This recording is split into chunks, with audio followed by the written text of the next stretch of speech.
வெளியேறாத வார்த்தைகள் தொண்டைக்குழிக்குள் தேங்கி கிடக்கின்றன உயிர் பயத்தில். தழுவும் உன் கரங்களில் இறுகும் என் இருத்தலை எவ்விதம் நான் மீட்டெடுப்பேன் மென்மையாக.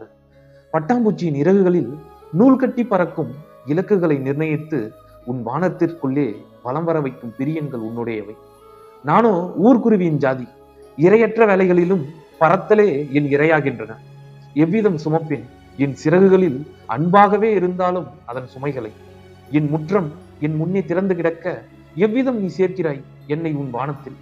நீ தருவது வானமே என்றாலும் நீ தருவதால் அது என் கூண்டு ஆகிறது என்று நீ அறியாயோ? என் மழைத்தட்டான் பூச்சியின் இந்த மழைத்தட்டான் பூச்சியின் இறகில் இருக்கும் சுதந்திரம், இந்த தேன் சிட்டுகளின் சிறகில் இருக்கும் சுதந்திரம் உன் மனதில் இல்லாமல் போனதென்ன? விடை பெறுகிறேன் அன்பே. நம் காதலை ஒரு வண்ணத்து பூச்சியின் இறகில் எழுதி செல்லவே நான் உன்னிடம் இருந்து விடைபெறுகிறேன் அன்பே. நன்றி அப்படின்னு சொல்லிட்டு தங்கேஸ்வரன் அவர்கள் மிக மிக மிக ஒரு அழகான கவிதையை நமக்கு கொடுத்திருக்காரு.